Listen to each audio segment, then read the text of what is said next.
Dear friends, very good morning to all of you and welcome to the second session on manipulator kinematics. Before going to this session, let me have a brief recap of what we discussed in the last class. So in last class we started with defining the coordinate system. How do you define a coordinate system? Basically discuss how do you define a point in space and how many degrees of freedom we need to have in order to manipulate objects. And then we talked about coordinate transformation. How do we transfer one coordinate system to another coordinate system? Basically the transformation matrices we discussed. And then we talked about the fundamental rotation matrices and fundamental translation matrices. And then the homogeneous transformation matrix, which is basically a 4x4 matrix, which represents the transformation from one coordinate system to another coordinate system, which may include both translation and rotation of coordinate frame. And we briefly discussed about the manipulator joints, the type of joints normally used, and then how the classification of robots can be done based on the joints, like RRP joint robot or RPP. Like that, we discussed the different configurations also. After that, we looked at the two important issues about the parameters. We discussed about the joint parameters and link parameters, which actually also known as Dynavit and Hartenberg parameters, which describe the configuration of a manipulator. For each joint, we can actually identify for a pair of joint and link, we can identify two joint parameters and two link parameters. And out of these two joint parameters, one joint parameter is a constant and the other one will be a variable, and the two link parameters are always a constant for a given manipulator. That was what we discussed in the last class. And we found that this joint parameters, joint angle and joint distance, and the link parameters, link length and link twist angle completely define the configuration. And if you have a n degree of freedom manipulator, we will get 4 link joint and link parameters or the kinematic parameters, which can be used for describing the or developing the forward kinematic relationship. That was what we discussed in the last class. So today we will take this forward. We talk about formulating the forward kinematics for a manipulator. So as you know, we need to manipulate objects in space, and in order to manipulate the objects in space, we need to look at the position and orientation of the robots, and that is to be specified in a three-dimensional space. So if you have a manipulator which is given like this with a base, and you have the joints and the links. So you can have different kinds of joints and an end effector. So we call this the manipulator in three-dimensional space. If you have the coordinate frame, so we can actually specify the position and orientation of this tooltip in the three-dimensional space or a Cartesian space with the x, y, z and the theta, phi and psi, the vector or the pose parameters, position and orientation. This is basically known as the Cartesian space coordinates of the robot. So the Cartesian space robot, the position will be, and the effector will be in terms of x, y, z and the roll, pitch and yaw angles, or we can actually have the normal sliding and approach vector also for the orientation parts. And this can be achieved by changing the joint parameters, which are the variables. So if you have joint parameters which can actually be varied, basically the theta 1, theta 2, etc. up to theta n, and these are known as the joint parameters. So these joint variables or the joint variables, these are the joint variables. So a relationship between these joint variables and the Cartesian space of the robot need to be developed. So a relationship between the joint variables and the position and orientation of the tool is to be formulated in forward kinematics, and that is what we are trying to do. We try to map the joint parameters. So we need to make the joint variables, not joint parameters, joint variables to the Cartesian space is to be formulated, and that is what we call as the forward kinematic relationship. That is, whenever I change the joint variables theta, what should be the change in the position and orientation of the manipulator need to be identified, and that is known as the forward kinematics or direct kinematics problem.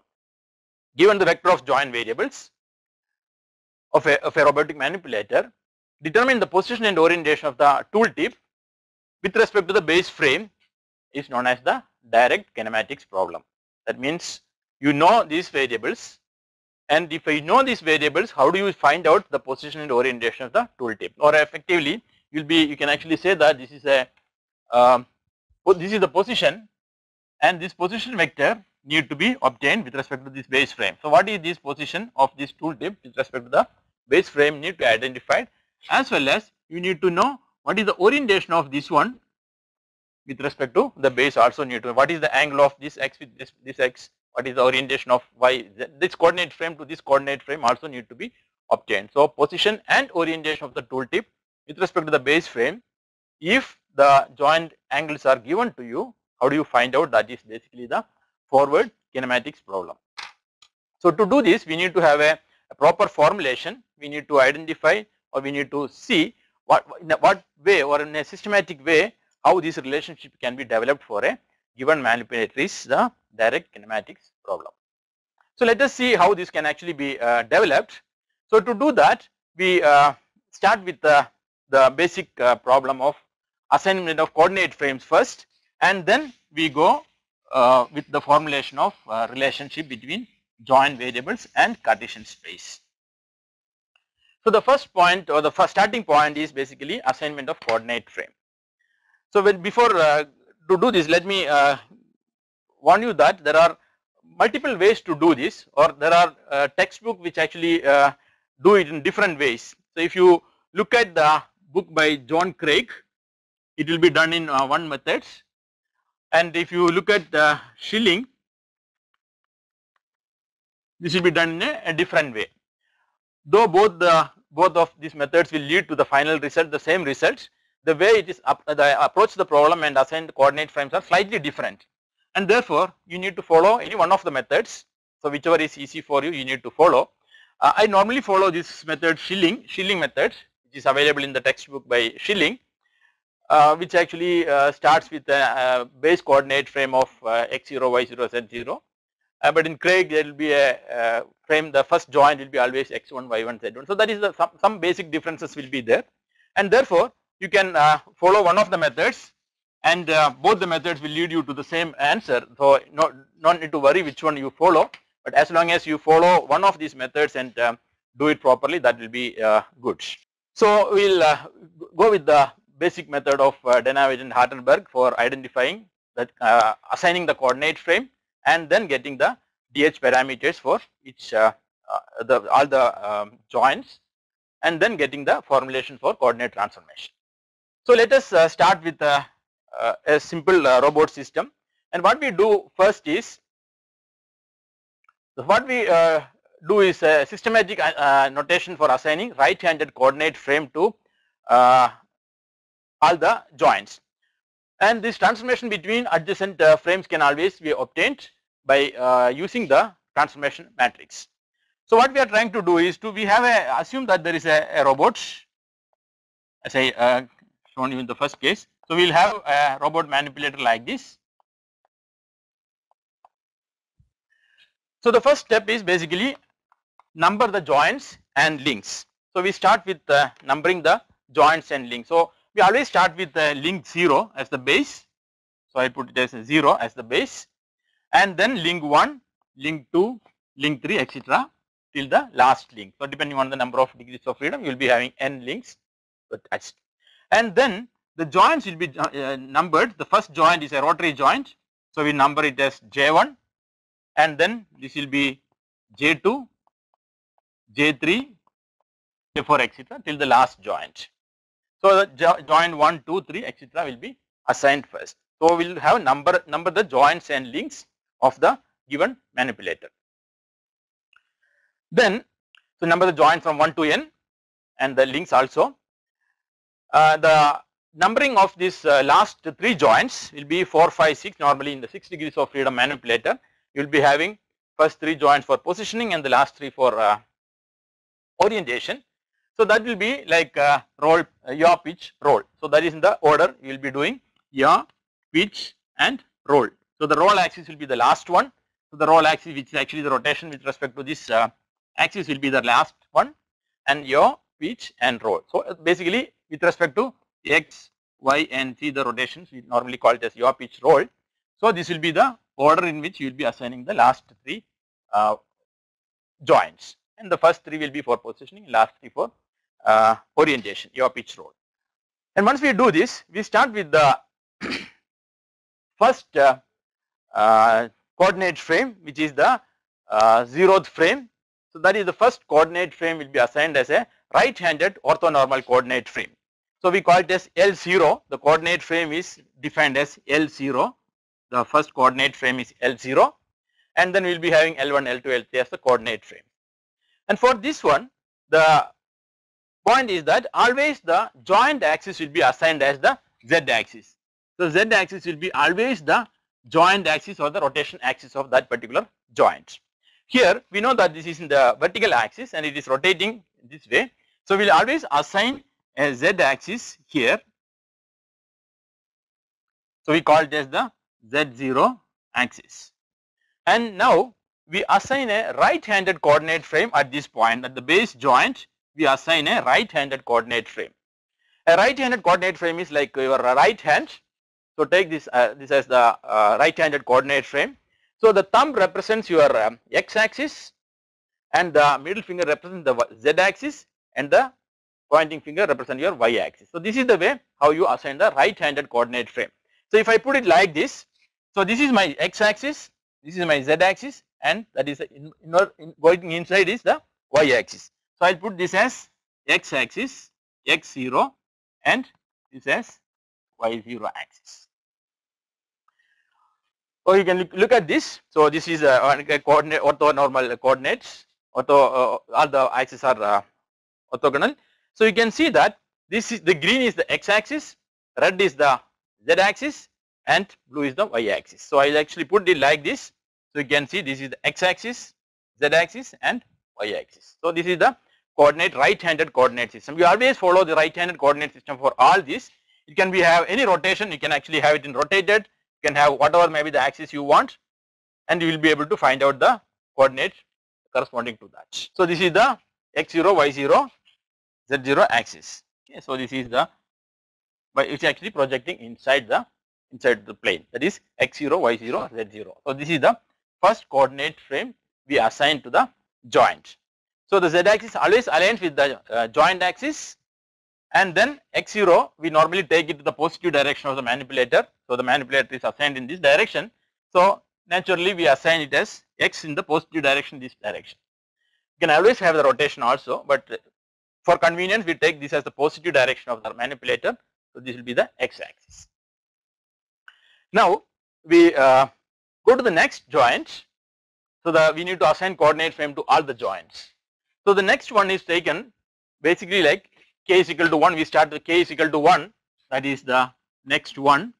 And for this axis, zk, align zk with the joint k plus 1. So you have this joint 2 and align the axis of z with this joint axis. Align z with the joint axis.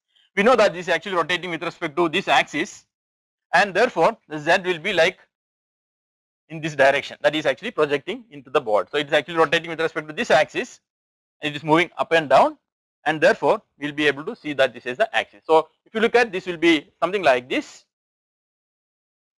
So this is the joint. So you can see this is the joint which actually moves, and this is the axis. So this axis is actually projecting into the board. So we will take this as the joint axis here. So this is the joint axis. The joint axis can be like this. It can be like this. So this is the Z1 axis. Now the next point is important. We need to identify the origin of this coordinate frame, because the first origin was actually at the first joint, and further the joint, the physical joint and the coordinate origin need not be the same. They can be different, and therefore we need to find out what is the origin of this coordinate frame L1. So the coordinate frame is L1. We need to find out the origin of this coordinate frame, and that is obtained by looking at the intersection of zk and zk minus 1. So look at the intersection of zk and zk minus 1 and take that as the origin of this coordinate frame. Now you can see that this is Z0 and this is Z1. So it actually intersects at this point. So we take it as L1. So as I told you, it need not be always at this joint. It can be somewhere else also. But how we have to look at this is find out where they are intersecting or not. If they are intersecting, take the intersecting point. And if they are parallel, if suppose these Z1 and Z0 are parallel, then we need to take a common normal between these, and then the intersection of the common normal with Zk to be identified as the origin of the coordinate frame. So that is the origin of the coordinate frame, and then you take the Z axis along the positive direction of this again. So this is the Z axis, and then you identify the X axis, which actually points away from Z0 and Z1, or basically normal to both these axes, Z0 and Z1, because Z0 is in this direction, Z1 is in this direction, and therefore we need to identify a normal to these two. So Z0 is vertical direction, Z1 is this direction, and therefore X should be in this direction, because Z0 is in this direction and Z1 is in this direction, Z0 and Z1, and therefore X should be normal to these two, and therefore the joint axis will be along this one. So basically if it is straight, it will be along the axis, so it will be the X1 axis. And once you get X1 and Z1, you identify the Y axis using the this right-handed coordinate frame. So it will be, this will be the axis. So this is the X axis, this is the Z axis, the red one is the Z axis, and this will be the Y axis. So the Y will be like this. So Y1 will be like this. So you have X1, Z1 and Y1, both are the three axis identified, that this is the coordinate frame assigned to the second joint. So that is the second step, identifying the coordinate frame. So you look at the axis, Z axis, then locate the origin Z1, origin of LK at the intersection of Z1 and Z0, and then if they do not intersect, take the normal, otherwise you take the intersection, and common normal take, if they are not intersecting, take the common normal, and then select Xk to be orthogonal to both Z1 and Z0. So take Xk to be orthogonal to Z1 and Z0. As I told you, Z1 is in this direction and Z0 is in this vertical direction, and therefore X will be orthogonal to both of these. So you will be getting X, Y and Z axis for this origin. So that is the way how you do this. Now we have to continue this for all the joints, because we need to apply the same algorithm, like for this one, for this joint, again we know this Z1 axis, this also rotates in the same axis. So Z1 and Z2 will be parallel. This is the Z2 axis, because it will be like this and it passes through this, and we need to find out the intersection of Z1 and Z2 to get the origin L1. So L2, we don't know where is L2, the origin of the coordinate frame. So what we do is, we look at Z1 and Z2. If they are intersecting, the intersection point will be the origin. If they are not intersecting, take a common normal between these two. So the common normal will be like this, and the intersection of the common normal with Z2 will be taken as L2. So that will be the origin L2, and the same way you will be getting X and Y, because the same thing. So it will be X3 and Y3. That is the way how the coordinate frame will be assigned for the second one, and it will continue with this. It will be more clear when we do take an example and then try to assign it, but I am just explaining you the principle of assigning the coordinate frame. We will continue with this till we assign the last frame. K is equal to n, we need to go till K is equal to again by right-handed coordinate frame, and then K is equal to K plus 1, and we continue this, and till K is less than n. So till K is less than n, we will continue this, and when K is equal to n, we actually assign the last coordinate frame at the tooltip. Okay, so the last coordinate frame, the origin of Ln, the last one, will be at the tooltip. So we will put this as the Ln. So if you have 5 degrees of freedom, this will be L5. If you have 6 degrees of freedom, this will be L6.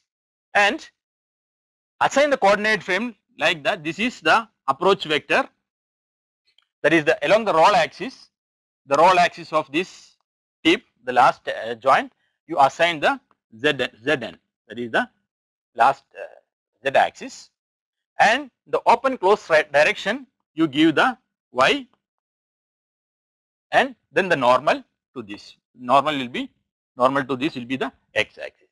So that is the approach, sliding and normal vector. Normal will be projecting to the board. So that will be the again a right-handed coordinate frame will be assigned. Zn, Yn and Xn will be the last coordinate frame. So if you have n degrees of freedom, we start with x0, y0, z0 and then end with xn, yn, zn. That is the way how you assign the coordinate frames to the manipulator. Okay, so that is the first step in identifying the or assigning the coordinate, right-handed coordinate frame to all the joints. Okay, fine. So let us go to the next part of the algorithm. So the first step is basically to assign the coordinate frame, assign the right-handed coordinate frame to the joint. Now we need to identify another imaginary point bk. We need to identify a point bk. This is basically to get the dh parameters at a later stage. So we'll identify a point bk as the intersection of xk and zk minus 1. So we want to identify a point bk. So bk is an intersection of xk and zk minus 1. Xk and z minus 1. So b1 will be, the point b1 will be intersection of x1 and z0. Similarly x2 and z1, x3 and z2 will be identified. So b1, b2, b3 etc. will be identifying. So now we look at this assignment of coordinate frame. So you have the b1, point b1 can be identified as an intersection of x1 to z0. So you can see x1 to z0. So this is x1, this is the x1 axis and z0 is this, the vertical axis. They actually intersect at this point and this will be marked as b1. So you will be marking it as b1 here. So this will be the b1 point. And similarly b2 is an intersection of x2 and z1. Now you look at b2, x2 and z1. So this is x2, this is x2 and this is actually intersecting with z1 at this point again. So x2 will be assigned in this direction, it will be intersecting at this point and this will be b2. So b1 and b2 will be at the same point in this because of the intersection of x2 at here and z0 and x1 here. Therefore b1 and b2 will be at the same point. Another important point when we assign x axis is that it should always point towards the previous joint. So x2 should always intersect with the previous joint is one consideration for assigning the x axis also. And similarly you can identify b3 will be here and b4 will be here and b5, okay, depending on a number of joints. So bn will be at the tooltip, you will be able to see. So identify all the points bk. So I'll get bk as the points with the intersection of xk to xzk minus 1. So bk will be an intersection of xk axis and zk minus 1 axis. That's what we do in the next step. So we'll get the b1 here and then we'll get a b2 also, as you can see in the slides. You'll be getting b1, b2 etc. I think okay, it's not shown in the slide, but b1, b2, b3 etc. you will be able to get. And you k is equal to k plus 1, you will be getting all these. Okay, compute theta k. So the next step is theta k. So we need to identify the joint parameters theta k, dk and ak and alpha k for this joint. So that is the next step in the algorithm. We need to compute theta k. So theta k is the joint angle. So theta k is the angle between xk minus 1 to xk. So theta k is angle xk minus 1 to xk measured along zk minus 1. Okay, so it is measured about zk minus 1. So you measure the rotation of x0 to x1, x0 to x1 along zk minus, about zk minus 1. So about z0, how much x0 has moved between these two. So zk minus 1, about z0, how much is x0 to x1 movement. Similarly, theta 1 will be x0 to x1 and theta 2 will be x1 to x2. So what is the angle between x1 and x2 will be theta 2, that again with respect to this axis, Z1 axis. Similarly, x2 to x3, what is the joint angle?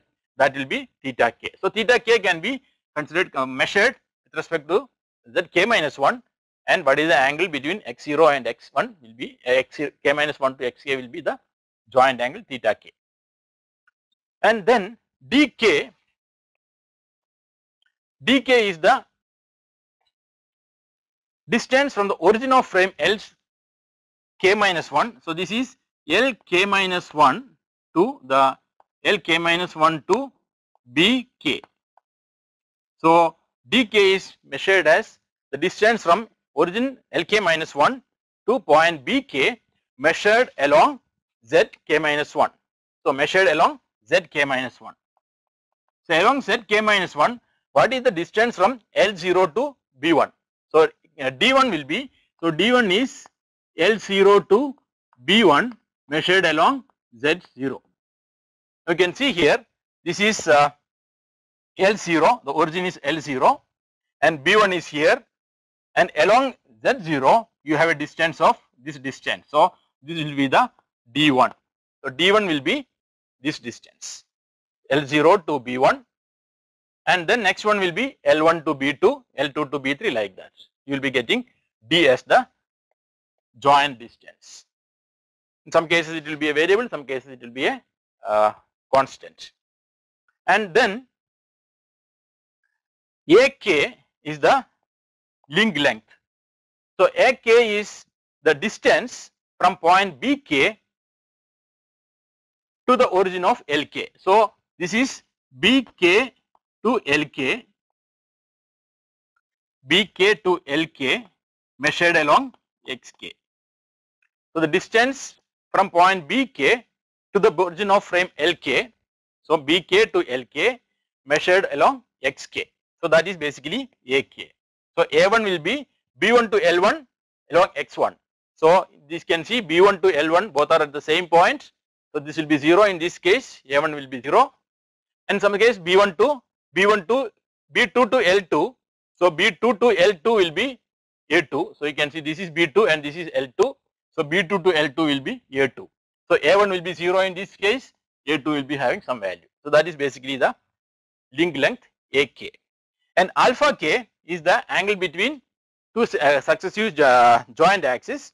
So alpha k is the angle of rotation from zk minus 1 to zk, zk minus 1 to zk measured about xk. So this is measured about xk.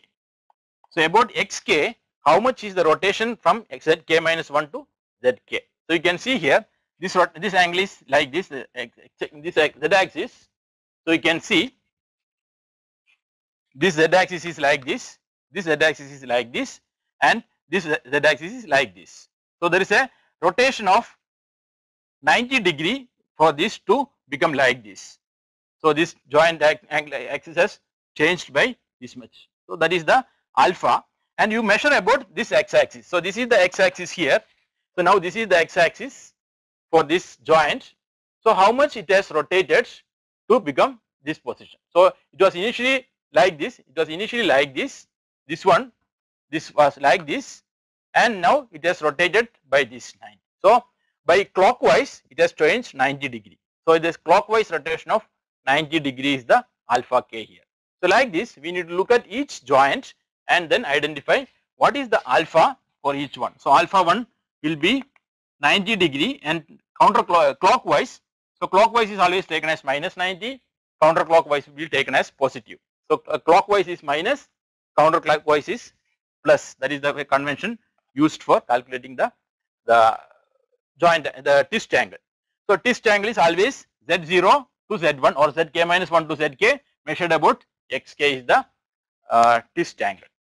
So by assigning these coordinate frames, so we will be able to assign the coordinate frame first and then look at the joint, then assign the this point bk, and then using this bk and origin L0, Lk and the other joint axis, we will be able to identify all the joint parameters for the joint and link parameters for the manipulator. So if you have n joints, you will be able to identify for n parameters, DH parameters corresponding to the given manipulator. So that is the DH algorithm which helps us to identify or which helps us to assign coordinate frame and then get the all the kinematic parameters necessary for defining the complete kinematics of the. Okay, so two important notes about assignment of coordinate frame. Always x-axis should be, xk should always intersect with the z-axis, zk minus 1. As you can see here in the slide, you assign the x-axis, that the red line shown here, in such a way that it actually intersects with the previous joint axis. That is the way how we assign the xk. And another point is that it is not a unique algorithm, because we can always have the z-axis in a reverse direction. So I always assume the z-axis is in this direction for a rotation with respect to vertical with respect to this axis. You can always think of assigning it in this direction also, and therefore you will be getting a different y and x direction because of the right-handed coordinate frame. So it need not be always unique, but finally the parameters you will get unique parameters which actually corresponds to that particular configuration of the manipulator. So just to make it clear, let us take an example and then see whether we are able to, or you are able to assign the coordinate frames.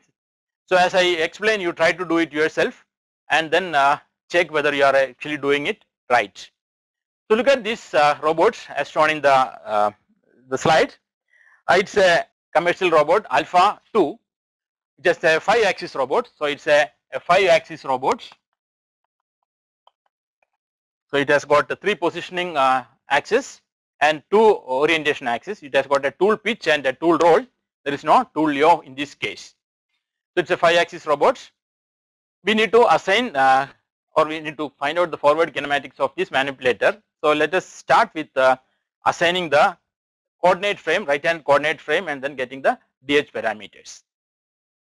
So to make things easy, what we always do is to assign or identify a home position. A home position is that since the joint angles are variable, as you can see here, the shoulder joint, base joint, elbow joint, all these are variable. We can always assume a particular position and start with the assignment from that position.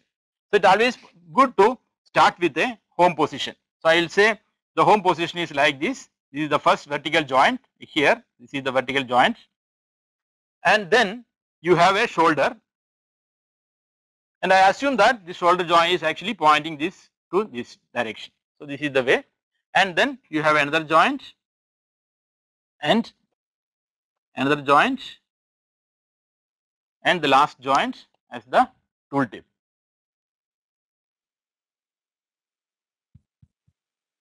Yeah, a roll axis here. So this is one joint, this is another joint, another joint, a joint here, and this one. So this can be considered as the home position. You can even use a line sketch like this. You can say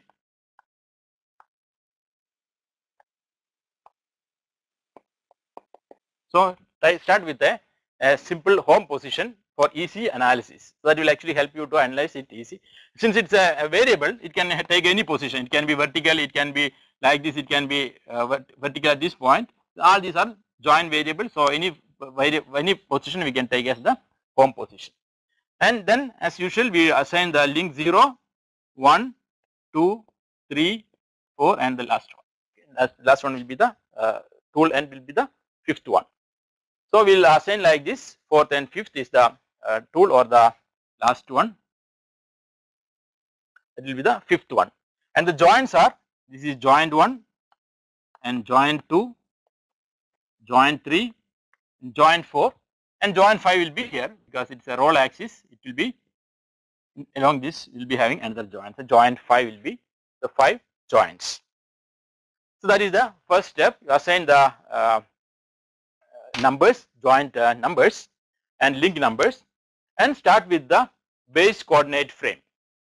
So the base coordinate frame, as I told you, the z axis will be always this direction, the joint axis, and x will be assigned the positive x direction. So it will be x0, z0, and then a right-handed coordinate frame. So now you can assign a right-handed coordinate frame at this point. X0, Y0 here shown. Find out what will be the y direction. What will be the y direction? So you can see this. So this is the Z axis, X axis, you have Z and X, and therefore you can see Y will be projecting inside to the board, so it will be Y0. That is the L0 frame, or the L0 origin of the first coordinate frame. So as you can see here, this is Z0, X0 and Y0. Now the next step is to get the second coordinate frame, or origin of the coordinate frame and the origin of the frame. So what we do, normally what we have to do is to align the Z axis with the joint axis. So the joint axis is like this, vertical and perpendicular to the boards. So I will assume it as this direction. This is Z1, and I don't know the origin, so I will just make it as Z1 in this direction and try to find out where is the origin. So how do you get the origin? Origin is actually obtained by intersection of Z1 and Z0, or Z0 intersect with Z1 will be the origin. So you can see that it actually intersects here, and therefore this will be L1. The origin will be L1 will be at this point. And next one is X1. X1 should be always normal to Z1 and Z0. So X1 is normal to Z1 and Z0. So Z0 is this direction and Z1 is in this direction. Okay, so Z0 is this direction, Z1 is in the pointing to the board, and therefore X should be in this direction, because it should be always normal and orthogonal to these two. So it will be in this direction. So Z will be taken in this direction. That will be X1. So now we look at the frame. So you have a Z axis here and you have an X axis here, and therefore you need to find out the Y axis. Y axis it should form the right-handed coordinate frame. So this is the right-handed coordinate frame. So look at the Z axis. Red is the Z axis. Z axis is pointing inside. X axis is in this direction. Therefore the Y will be in this direction. So you have Z1, X1 and Y1 axis like this, the right-handed coordinate frame. I hope you are following. Again, if you have any confusion, please stop me, raise your hand, and we'll try to explain it. Okay, so we'll continue this. The next one will be J3. You can see J3 as a joint 3. 1, 2, 3. Again, the axis will be like this. J3, because it's again the same rotational axis, and we need to identify the origin. So this will be Z2 is the axis. Origin will be the intersection of Z2 and Z1. So that is basically how it is defined. The origin will be the intersection of Z2 with Z1 with Z2, and unfortunately they are not intersecting. You can see that Z1 and Z2 are parallel. So if they are parallel, what we need to do is to take a common normal. Take a common normal between two and see where it actually intersects with the Z2. So this is the common normal between Z1 and Z2, and it intersects at this point, and therefore L2 will be here only. So we'll get the origin L2 at this point, and again Z1 and Z2 should be always these are the direction, and X2 should be always normal to these two. That is the condition.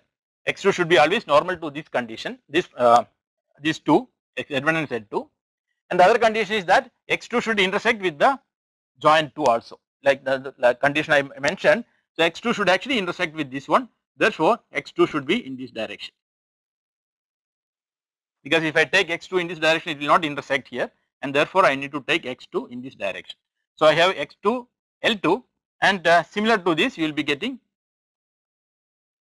Y2 in this direction here. So you have X2, Z2 and Y2 here. This is L2. So again we go to the next one. So J4 also is at the same axis, rotational axis, and therefore we put it as Z3.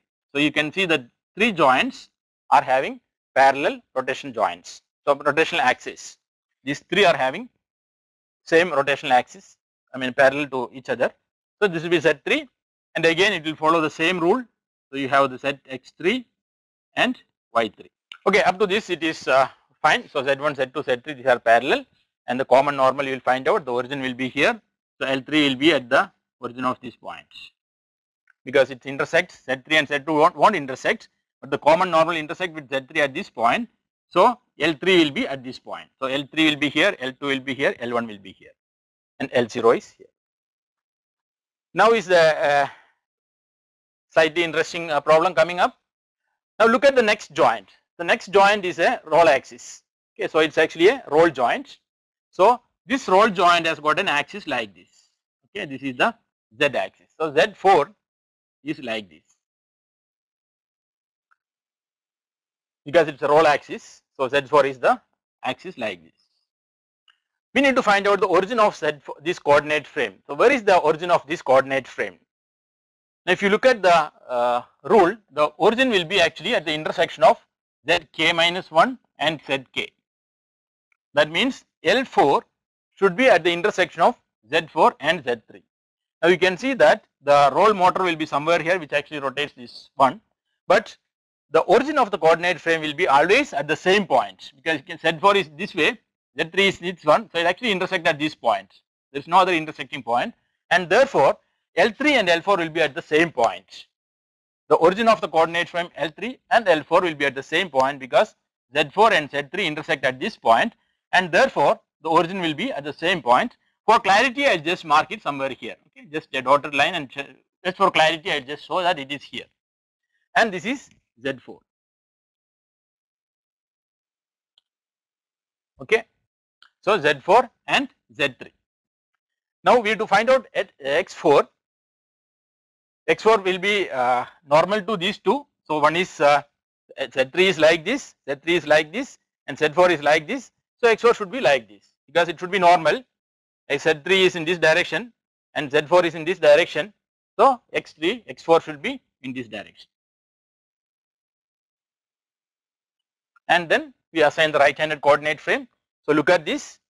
Okay, this is Z, X, and Y should be like, okay, projecting out Y4. So you get X4, Y4 and Z4 here, and this is going to be the L4. It is at the same point. Okay, L3 and L4 at the same point. So K is less than N, we have completed. Now K is equal to N. So K is equal to N, that is 5. We find out the last coordinate frame at this point. So this will be the L5. The tool tip will be L5.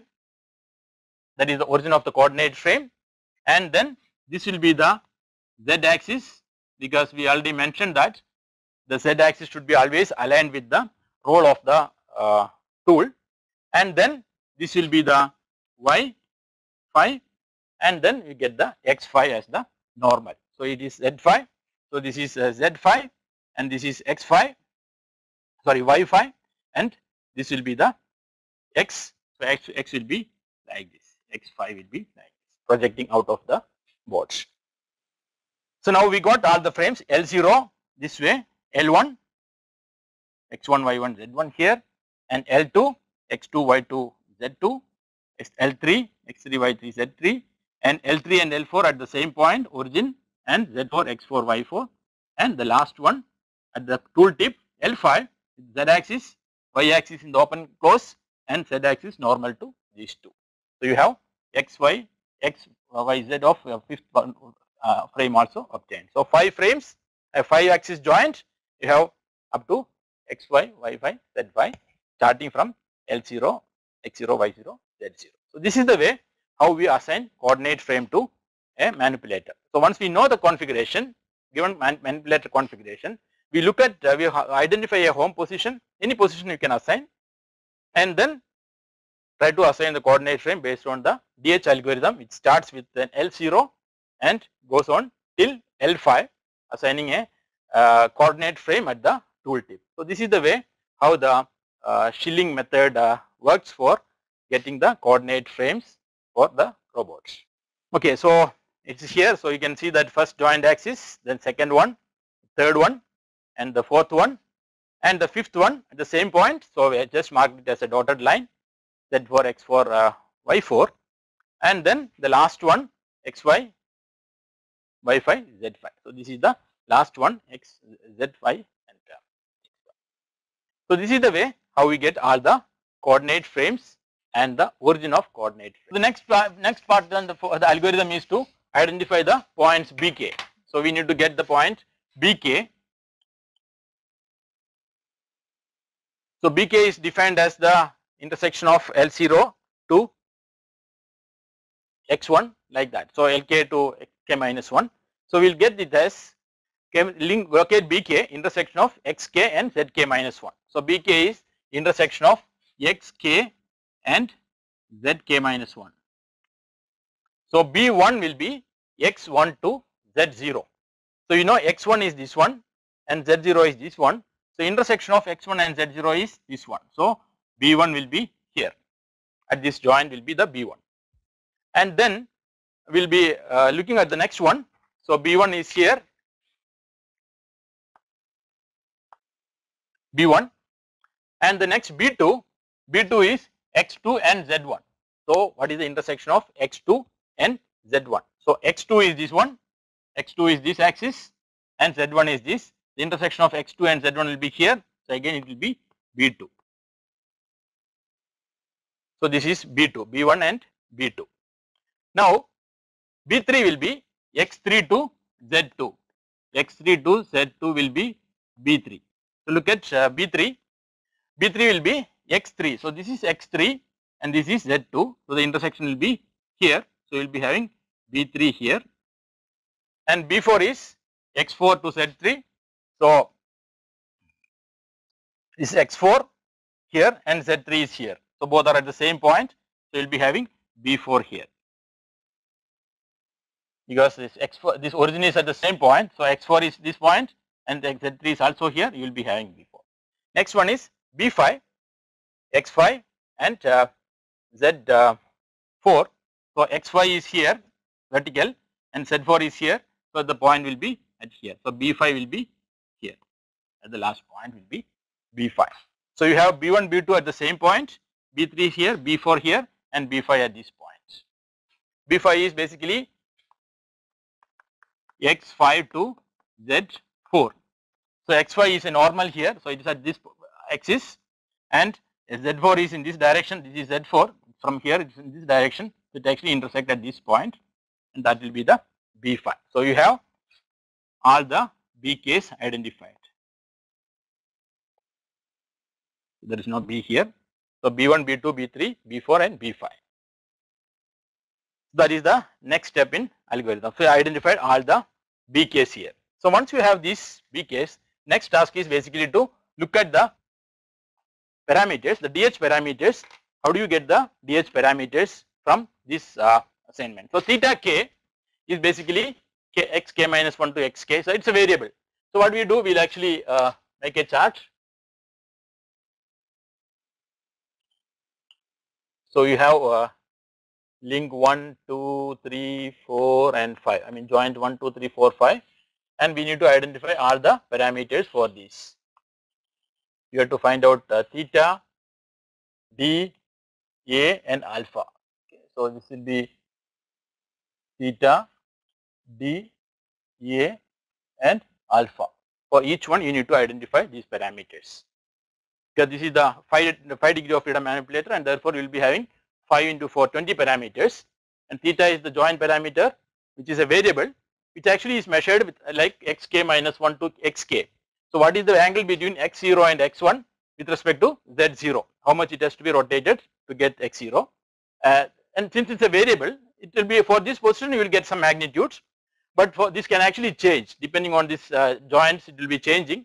So for the time being, we are not interested in actually knowing the exact values. So what we do is we will just make it as theta 1, theta 2, theta 3, theta 4 and theta 5 as variable. Yes, we are not really interested in knowing the actual values for the time being, because again it's a variable. Depending on the position of the manipulator, it will keep changing. So we just look at this as a variable, and then we look at what are the other things which are not variable. We'll identify the fixed parameters. So the fixed parameters, next one is dk. Dk is the joint distance, and it is mentioned as Lk minus 1 to Bk measured along Zk minus 1. So we need to find out the distance from Lk minus 1 to Bk along Zk minus 1. So now look at D1.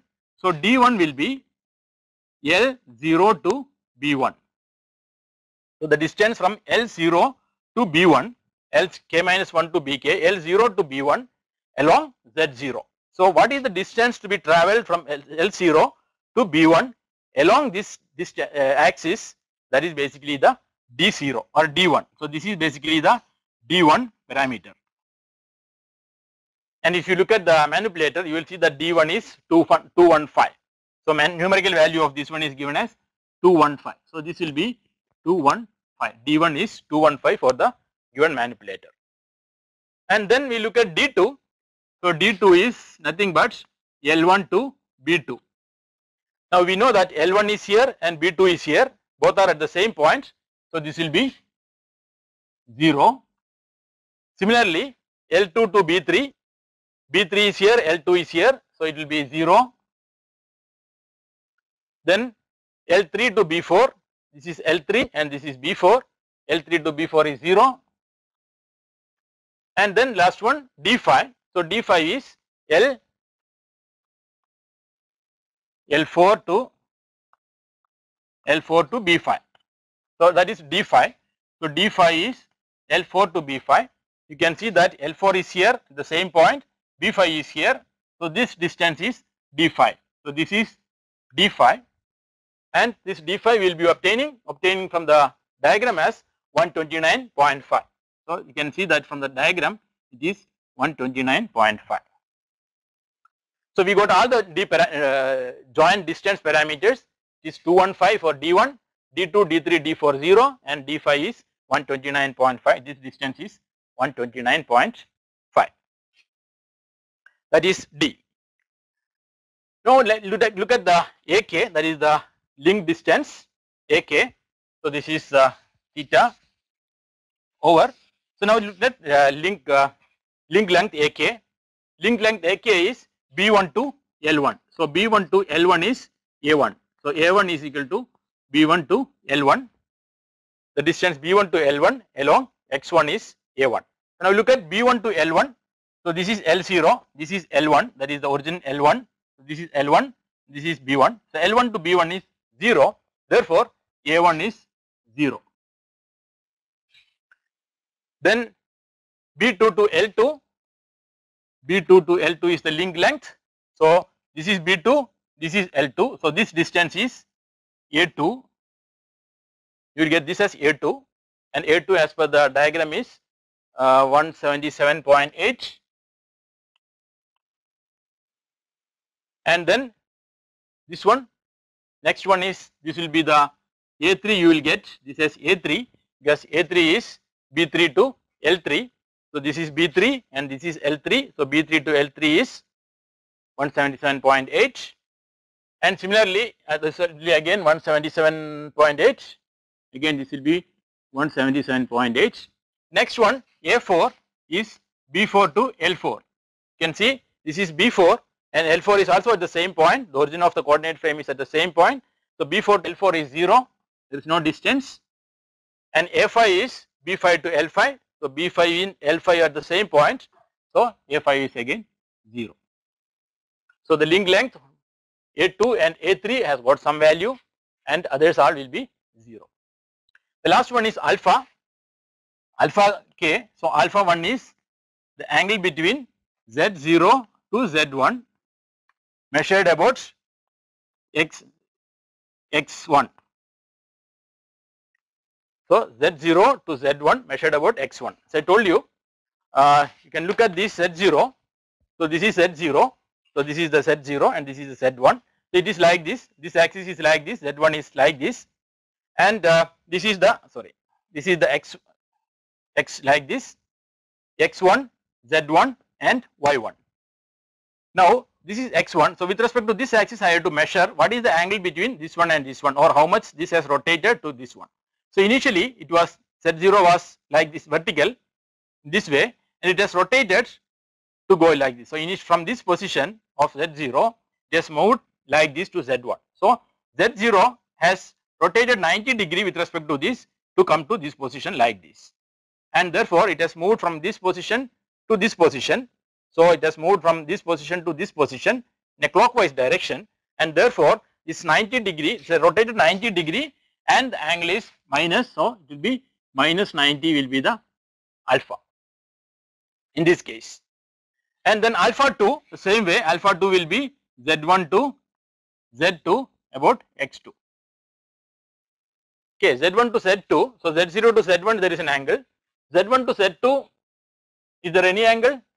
Because they are parallel, there is no rotation, so alpha will be 0. In the next case also Z2 to Z3 also it will be 0. So there is no angle between Z1 and Z2, Z2 and Z3, therefore these two will be alpha 2 and alpha 3 will be 0.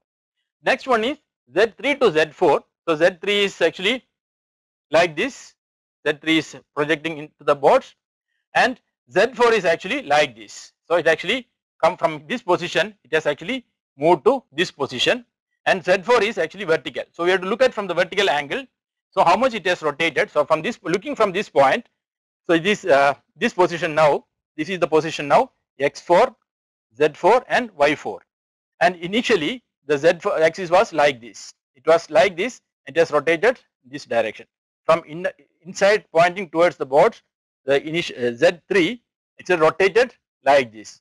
So if you are looking from here, it has actually moved 90 degree clockwise. So if you are looking from here, it has moved 90 degree clockwise and therefore again this is minus 90 degree Z4. And then next one is Z4 to Z5, they are actually parallel, that there is no angle, so this will be 0.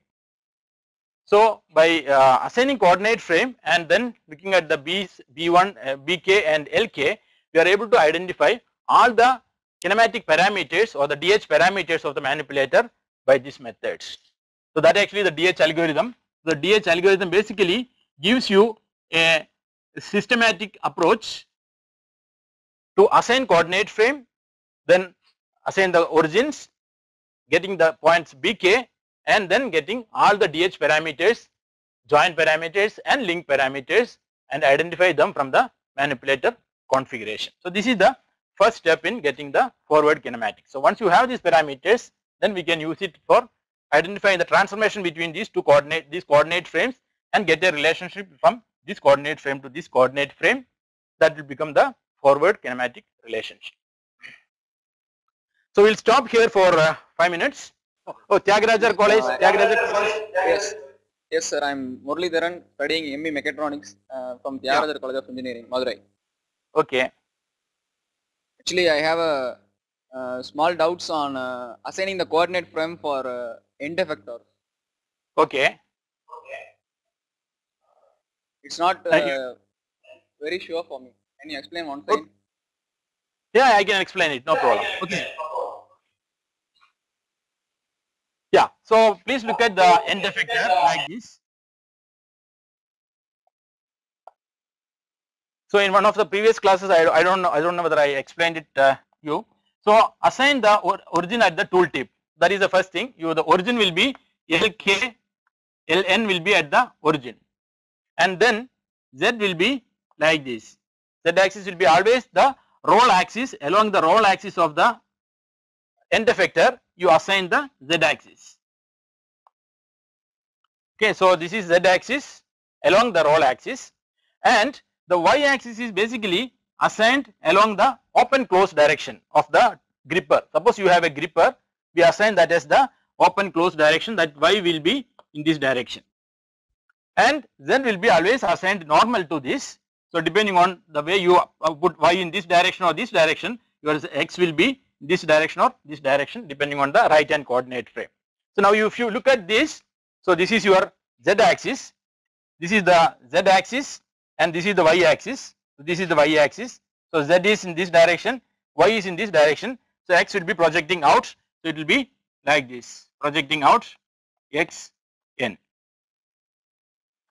So we call it as along the roll you have the Z axis, along the open close you have the pitch axis, and this one will be having the X will be the yaw axis. So yaw, pitch and roll will be the way you assign the coordinate frame for the last tip or the tool tip. Does that answer your question? Thank you, sir. Thank you, sir. Okay. So let us continue. So what we saw was to how to identify the coordinate frames and the kinematic parameters. The whole purpose of these parameters identification is to see how to represent the relationship between two successive coordinate frames in the manipulator. Yes, the whole objective is to map the tool coordinate frame. So you have a tool coordinate frame and you have a base coordinate frame. So this is the 0th frame and this is the nth frame. So I need to map the coordinate frame or need to find a transformation matrix between these two coordinate frames. So in between we have many coordinates. So we have many joints. So there will be many coordinate frames. So using these coordinate frames I need to find the final transformation from here to here. So how much I have transformed from this coordinates, how much it has moved to reach this, I need to find out. So to do that we need to develop a relationship between two coordinate frames and how the transformation between two coordinate frames can be represented using the DH parameters. So I have one coordinate frame here. So assume that I have a coordinate frame here x0, z0 and y0, and I actually move these coordinates and reach this position with a z like this, z1 and an x1 and a y1. So I just assume that this is the way I have a new coordinate frame here. So this transformation of this coordinate frame to this coordinate frame can be represented using DH parameters and using a matrix, and that matrix is known as the DH matrix or the transformation matrix, homogeneous transformation matrix, representing the transformation of two coordinate frames represented in terms of DH parameters. Or sometimes it is known as ARM matrix also, which actually identify a relationship between these two coordinate frames in terms of the DH parameters and see how this coordinate frame can be mapped to this coordinate frame. And we can always see that the transformation of this coordinate frame to this coordinate frame can be considered as a combination of four movements. We can actually see that this coordinate frame has moved from here to here some distance, and it has moved from here to here some distance.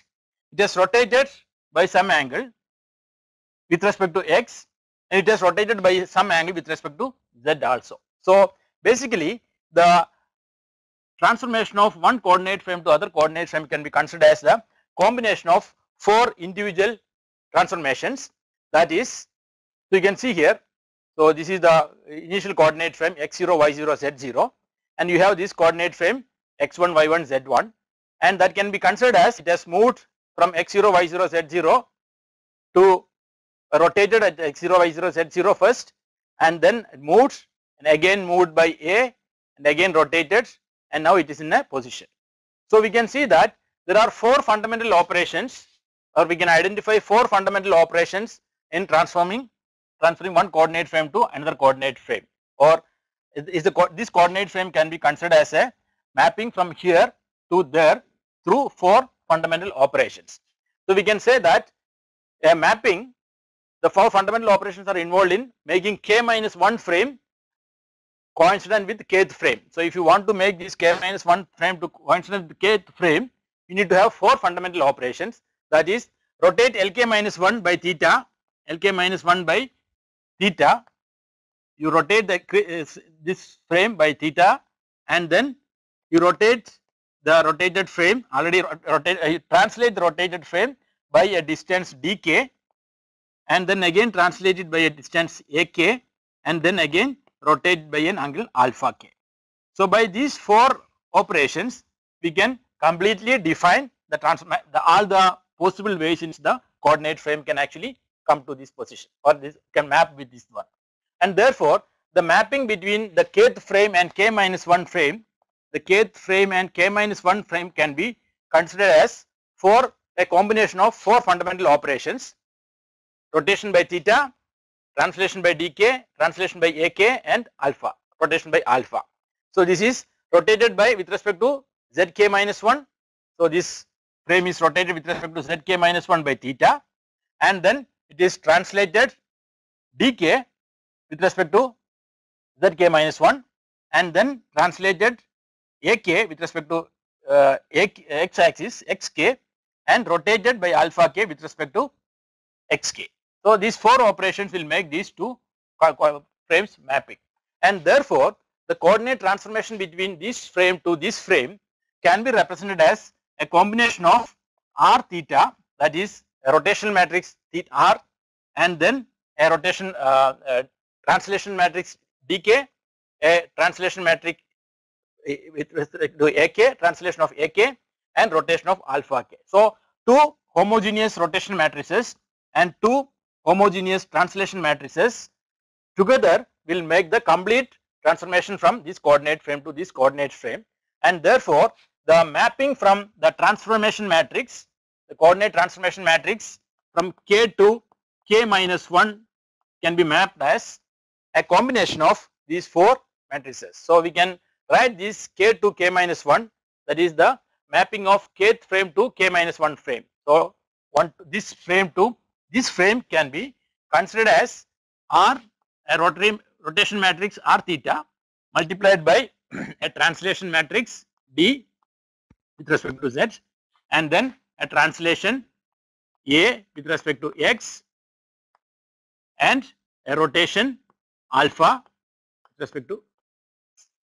So if you can do this, so this is actually the which actually represents the complete transformation of kth frame to k minus 1 frame, or the mapping of kth frame to k minus 1 frame can be obtained by these 4 individual transformations: the rotation with of theta angle, translation of d, translation of a, and rotation of alpha. The 4 dh parameters theta, d, a, and alpha brought into the transformation matrix, and then we define a coordinate transformation matrix which is known as the DH matrix or ARM matrix, which represents the mapping of k minus 1 frame to kth frame. That is what we are trying to do here.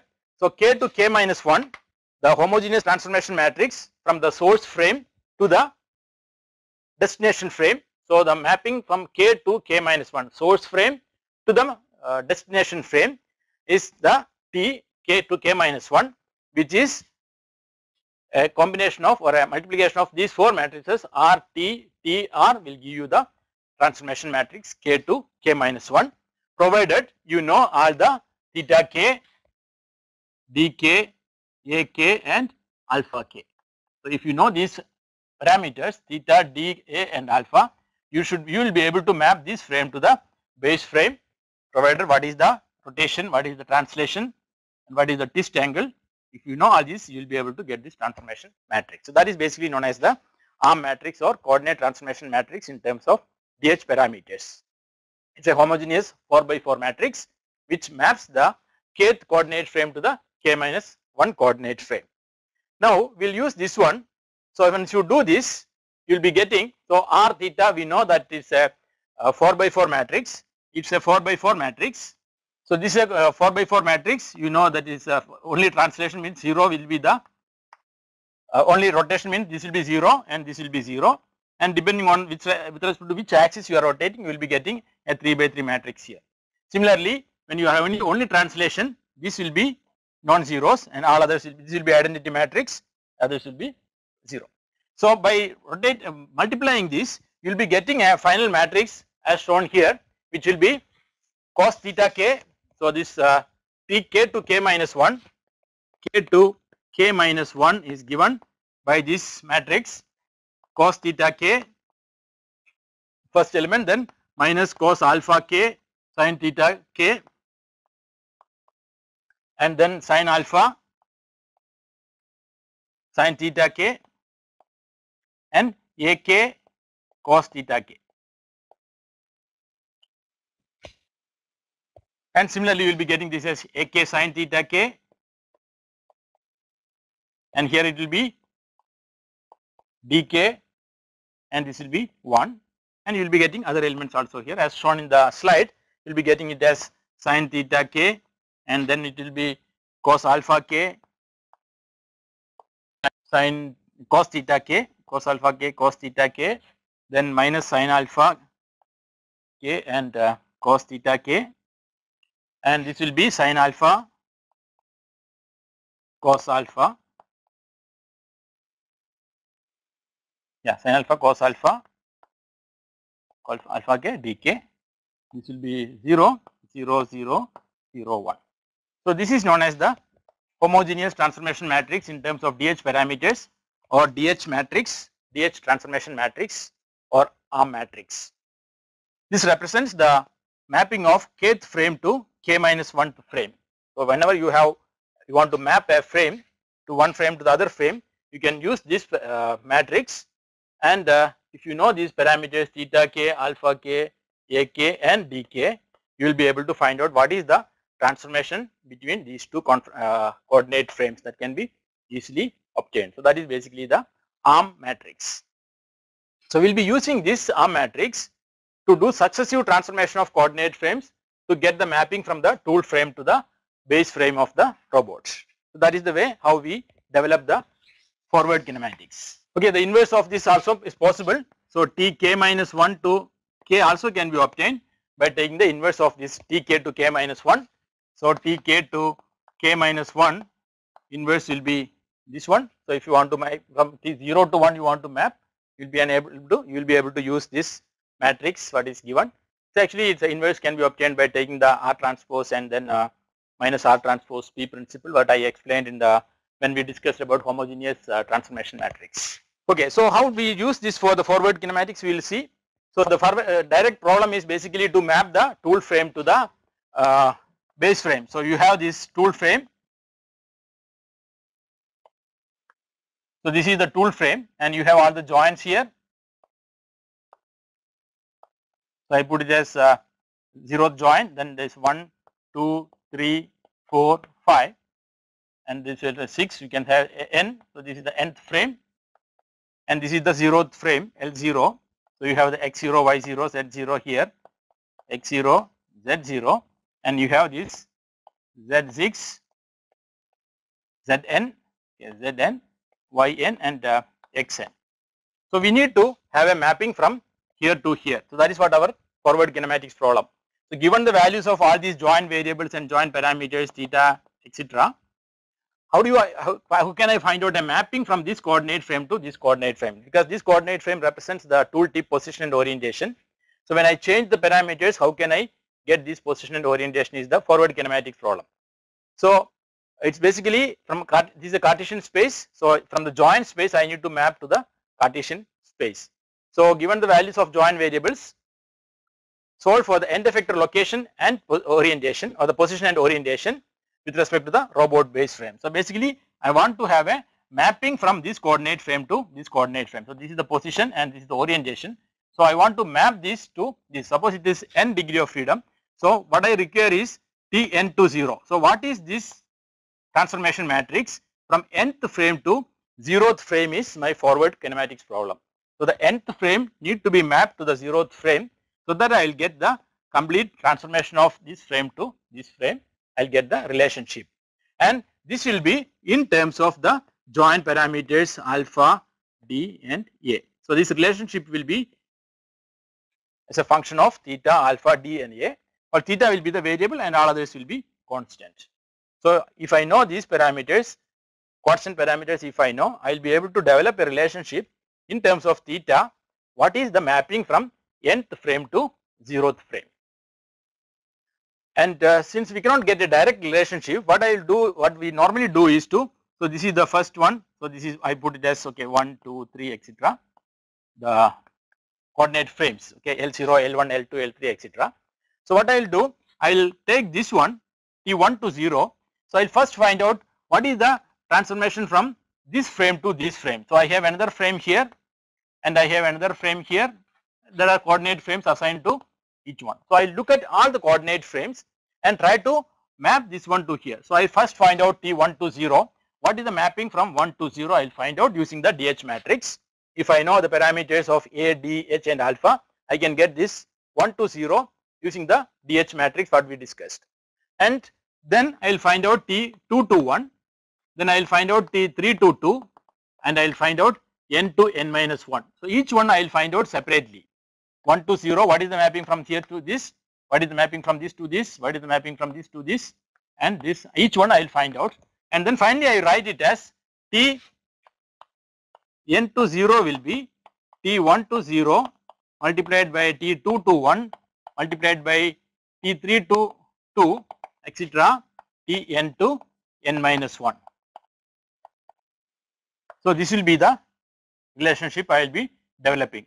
So I can get the transformation from nth frame to 0th frame by taking the individual transformations 1 to 0, 2 to 1, 3 to 2 etc. and n to n minus 1. If I can get all these individual transformation between successive coordinate frames and multiply them together and get the final transformation from n to 0, which will be the forward kinematic relationship for the manipulator. So the forward kinematics is basically a relation between this frame to this frame as a function of the joint variable.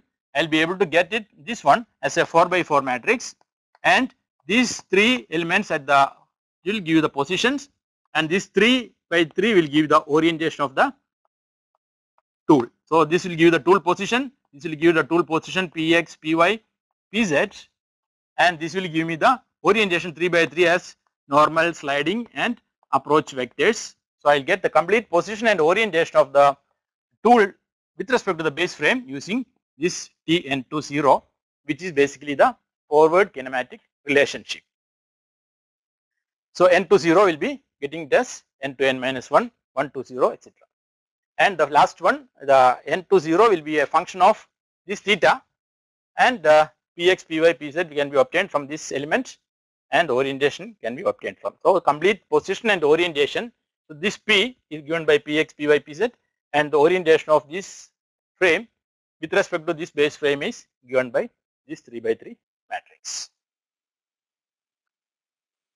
So in case of a tool to base, basically n is a tool and 0 is the base. The tool to base can be obtained as individually 1 to base, 2 to 1 etc. and then finally tool to the n minus 1 frame. So you can find out the individual transformation matrices and then complete get the matrix tool to base. You will get the relationship, forward kinematic relationship for the manipulator, and for any value of theta you will be able to calculate this px, py, pz because all this will be a function of theta 1 to theta n depending on the configuration of the manipulator. So that is basically the forward kinematic relationship. We will take one example and then try to solve it so that you will be clear about how to develop the forward relationship for a given manipulator. So this is a final tool to base that we will be getting as then we call it as arm equation because the complete individual matrices are known as arm matrix, and you have this Tn to tool to base, we will get it as a matrix that is known as arm equation because this will be a term with a lot of cos and sine and AB etc. So you can write it as Px is equal to something, Py is equal to something in terms of as a function of theta parameter. So that's why sometimes this is known as arm equation also. So this is the PQ and this is the role. The 3 by 3 submatrix represent the tool orientation and the 3 by 1 submatrix represent the tool. So let us take an example to show how this can be developed for a given manipulator, the forward kinematic relationship. So we'll go take the same example that we discussed earlier where we assign the coordinate frame and try to find out the DH parameters. So I will not be explaining again how to do these DH parameters because we already saw that these are the DH parameters that you can get, and this is the way how the coordinate frames are assigned. As you can see in the slide, you can see how to get the how to assign the coordinate frames and then how to get the DH parameters. Now from these DH parameters, what we need to do is we have to get T5 to 0. So what we need to obtain is T5 to 0 is to be obtained, and that can actually be obtained by T1 to 0, T2 to 1, T3 to 2, T4 to 3 and T5 to 4. It's a 5 degree of freedom manipulator, and therefore 5 to 0 or the tool to base can be obtained by taking the individual transformations this way, and we have all these parameters.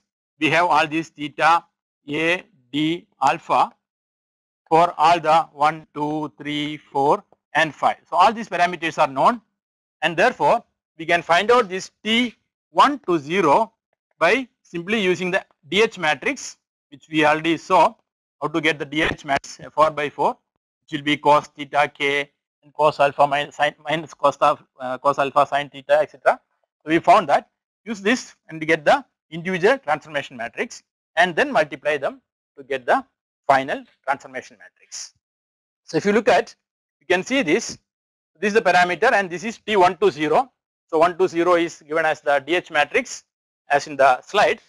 So you substitute the values of theta 1. So for T120, substitute the value of theta 1, A1, D1 and alpha 1. You will get T120 because the matrix is cos theta 1. This is cos theta 1 minus cos alpha 1 sin theta 1, etc. Substitute the value of this, you will be getting one matrix as T0, T120. So T120 you will be able to get. So it will be like this, cos theta 1. So cos 1, I will write it as cos 1, cos theta 1. Then 0 because your alpha is 90, alpha 1 is minus 90 and therefore this will become 0 and then you have minus sin theta 1 and AK is 0, here A is 0 and this will be the same way you will be getting this as sin theta 1 0, cos theta 1 0 because again A is 0, this is AK sin cos theta k, this is AK sin theta k, AK is 0, A1 is 0, so this both will be 0. And since DK, D1 has got a value, so this will be D1 here. So D1 has got a numerical value and this will be 0, minus 1, 0, 0, 0, 0, 1. So that is going to be the T10. The transformation of coordinate frame 1 to coordinate frame 0 will be this one, cos theta 1, sin theta 1, 0, 0, minus sin theta 1, cos theta 1, 0, 0, 0, D1. So basically it tells that there is a rotation of alpha and a translation of D1. So that actually gives you this matrix T10. And then theta 1 will be the additional variable will be there. So depending on the value of theta 1, the T10 will be having different values. But D1 will be constant. So it's a constant value. There is no, it's not a function of any of these.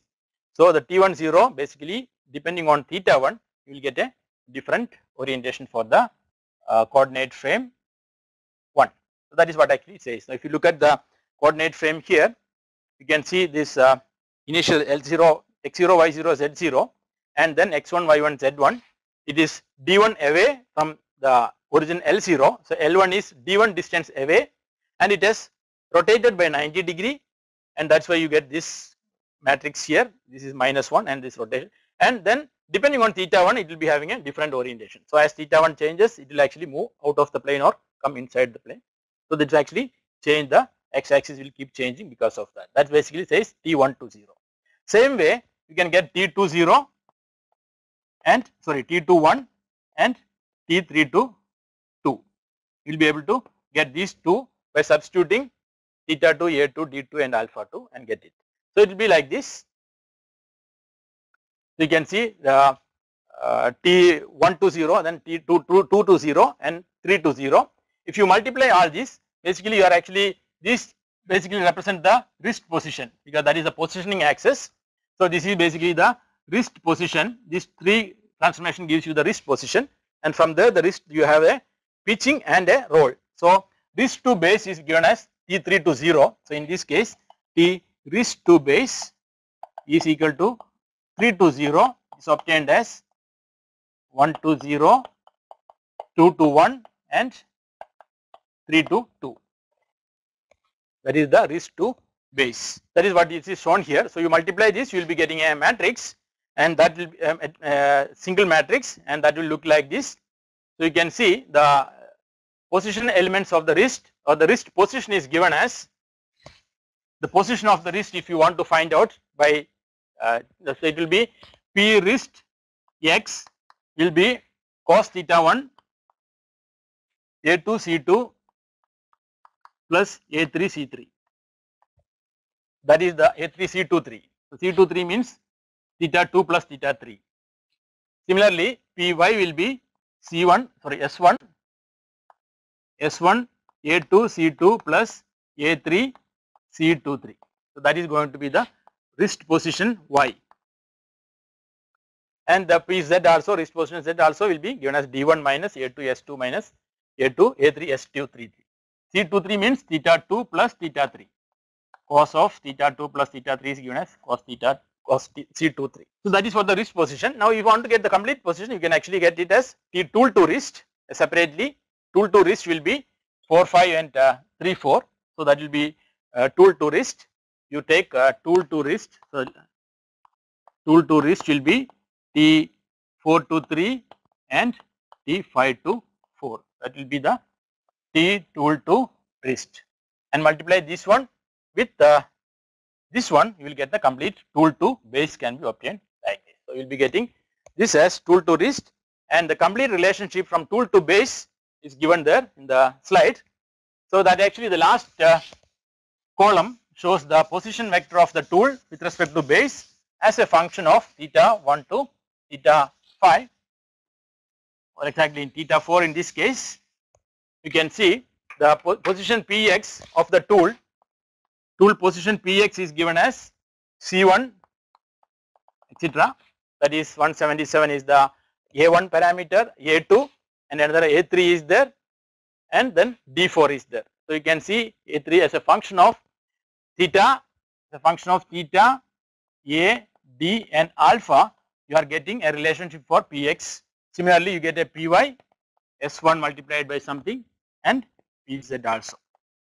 So you are getting the position of the tool as a function of joint angles and the joint parameters, joint and link parameters, and that is actually known as the arm equation. So the complete tool to wrist relationship is known as arm equation, because the position of the tool with respect to the base given as a function of joint angle and joint variable. Now for any given joint angle theta 1 to theta 5, you will be able to find out what is the position it has reached, because that is the only variable in this case. Theta is the only variable. So if you know the joint angle for a given configuration, so if you know the joint angle, if the manipulator is like this, so if you know this joint angle, then this joint angle, you will be able to know what is the position by simply substituting the values of all these theta. So if you know theta 1 to theta 5, you will be, you substitute these values into this, you get the position and position achieved, reached by the tool and the orientation it achieved. This gives the position, and the 3 by 3 matrix on the left side gives you the orientation of the tool with respect to the base frame. So that actually completely defines the kinematics of the manipulator with respect to the base frame in terms of the DH parameters. So this is a way how we develop the forward relationship for a given manipulator. Again, you can see that the Px, Py, Pz, it's not a function of theta 5.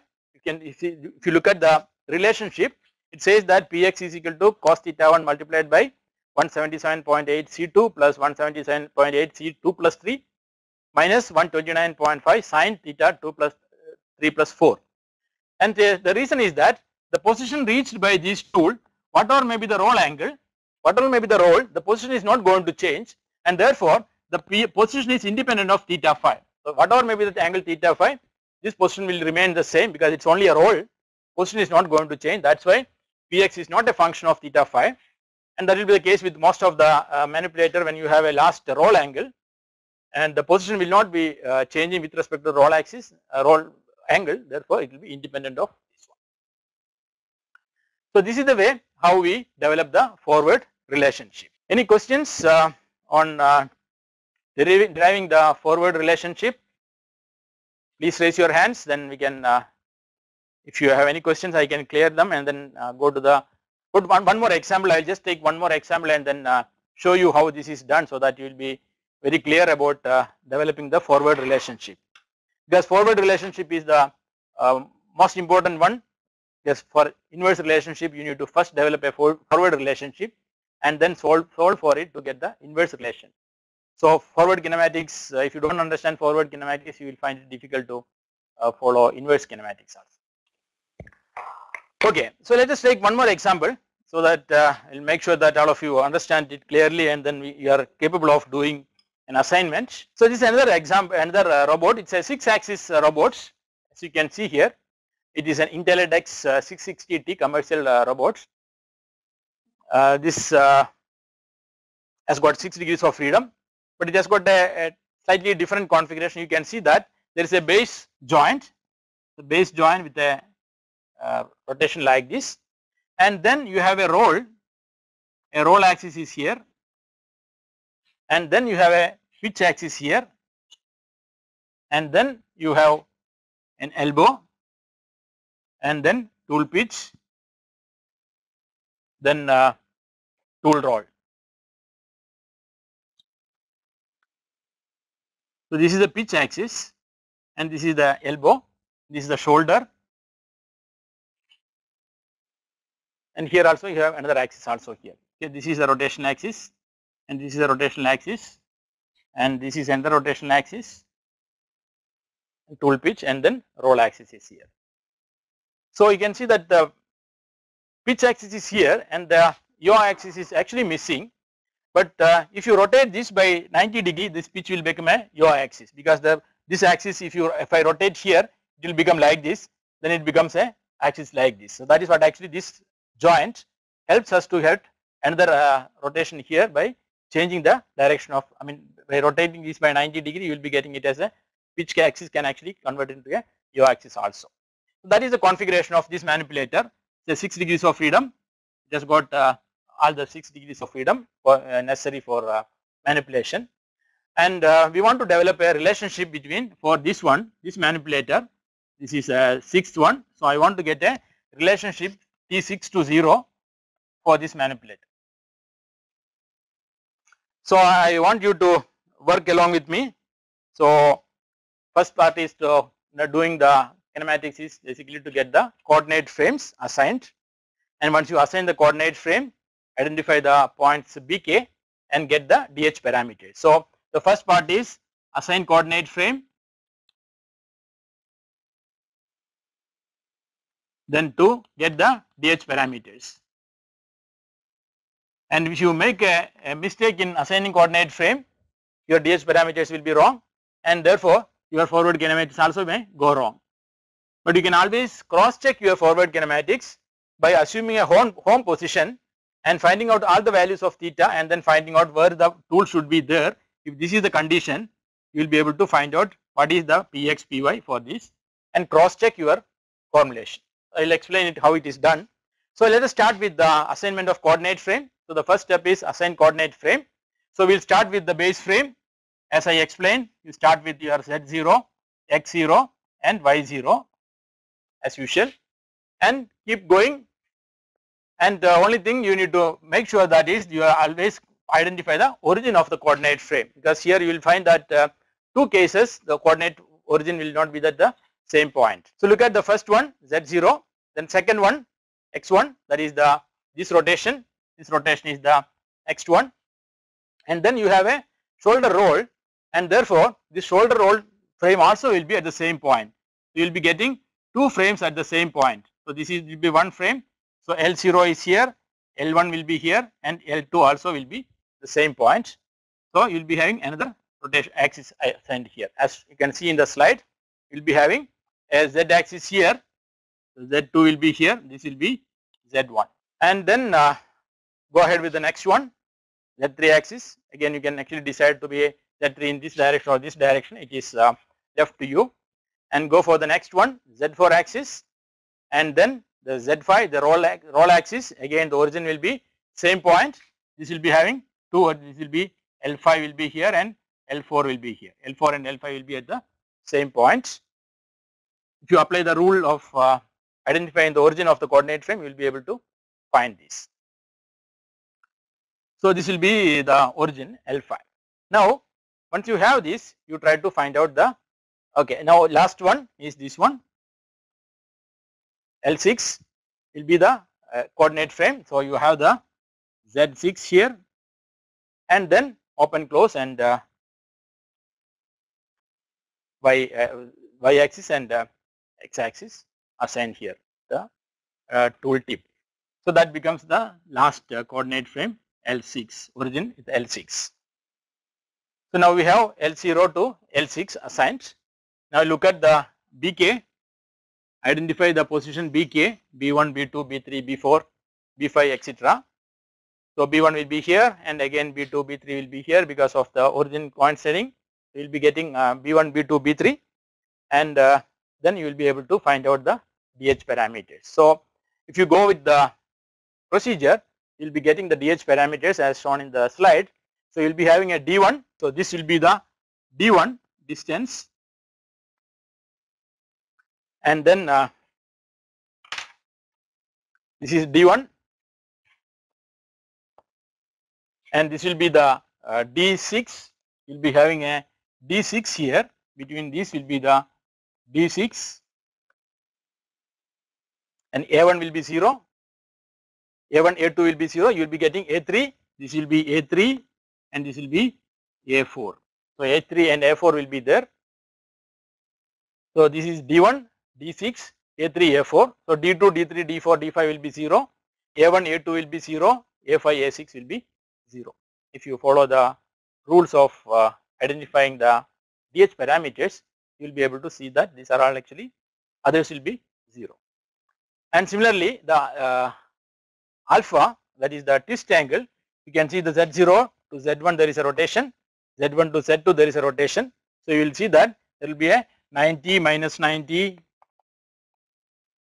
then 90, that kind of rotational axis will be, alpha will be there, then again 0, then 90, 0. So that will be the twist angle alpha k. So alpha k will be 90 minus 90, 90, 0, 90, 0. You will be able to see this when you look at the coordinate frames and then follow the rules of getting the parameters. You will be able to identify all these parameters. Then AK, as I told you, and theta, all the thetas are variables. So theta 1 to theta 6 are variable. So we will put it as theta, all the thetas variable, and then get the other parameters, all the other DH parameters. So once you get the DH parameters, next one is to get the arm matrix.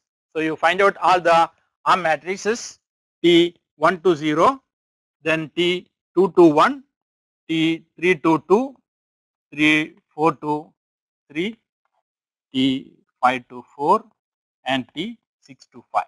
So you get all these, and you will be able to get T6 to 0 or T2 to base by multiplying these, all these together. You will be able to get the tool to base. So 1 to 0 will be a function of D1, A1, theta 1 and alpha 1.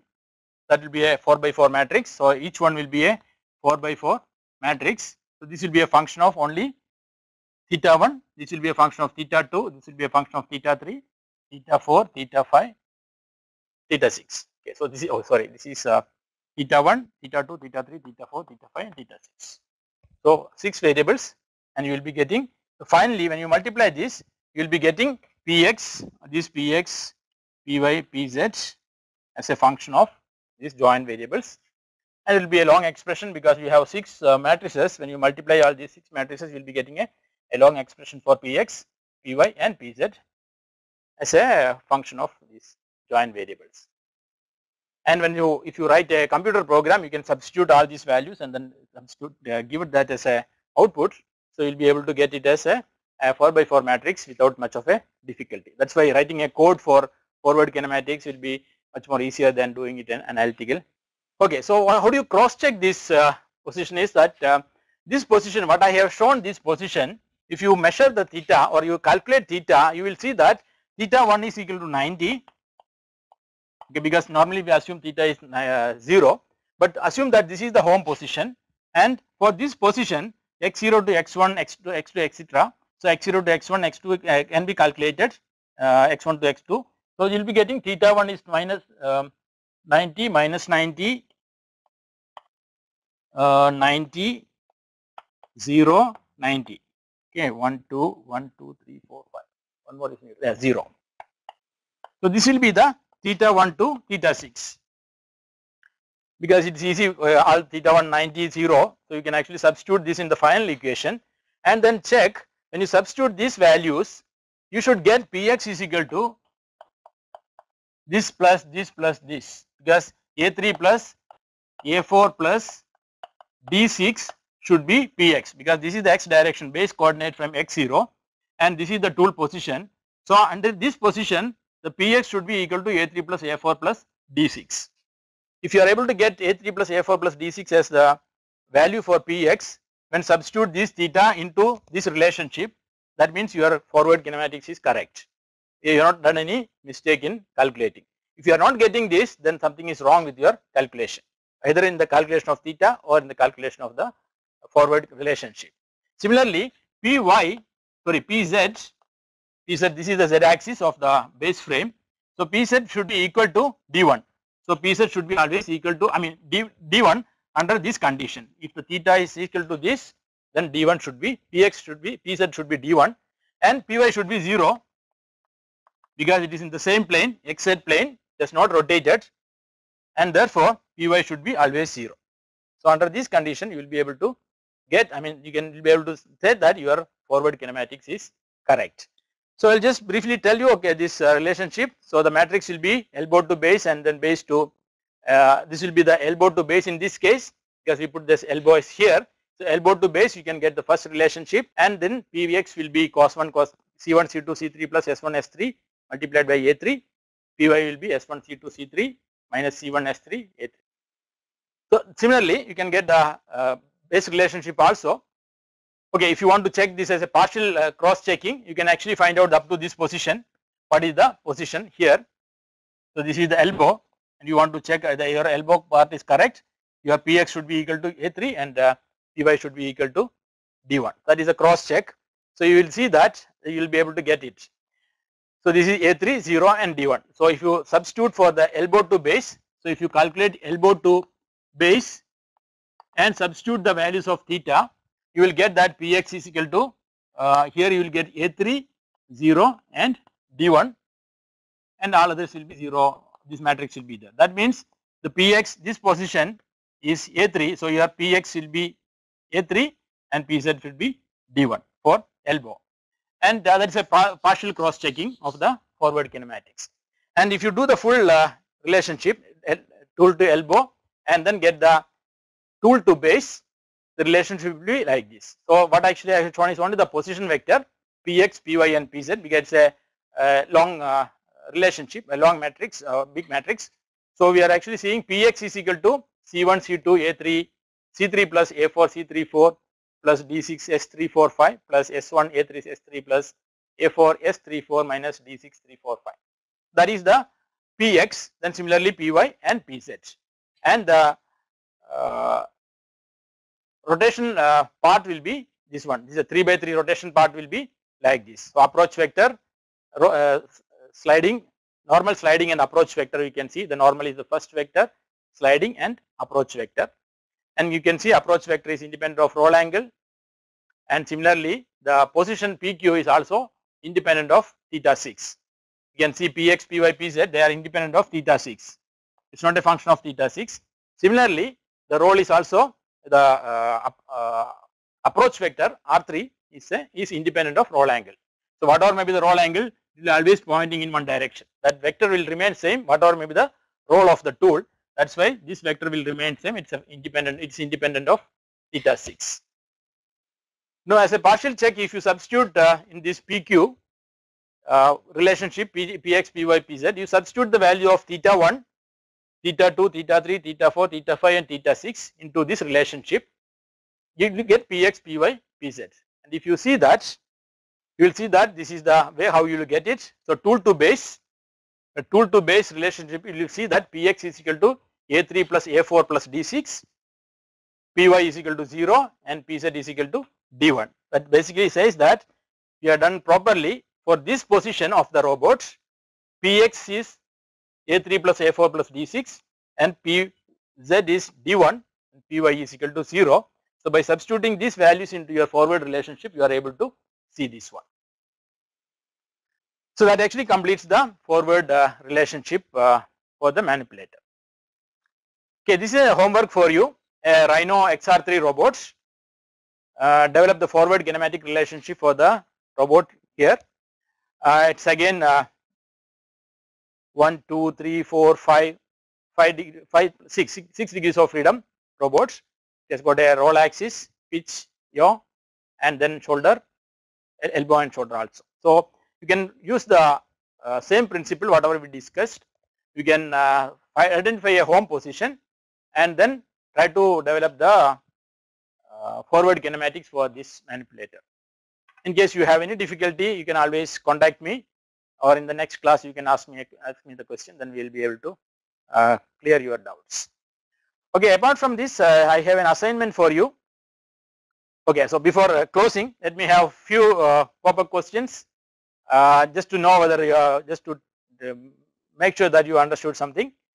Forward kinematics problem is to map the joint space to Cartesian space, identify the joint parameters and link parameters, map Cartesian space to joint space. Answer A, B or C.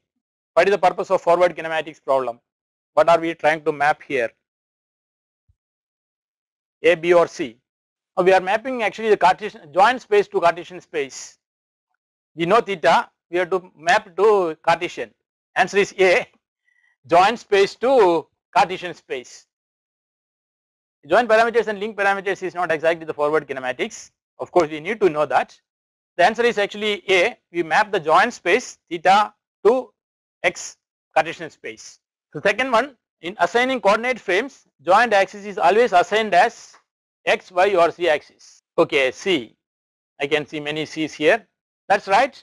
Assigning coordinate frames, joint axis always assigned as Z axis. Okay, next one. The origin of a joint coordinate frame will always be at the physical location of the robot joint.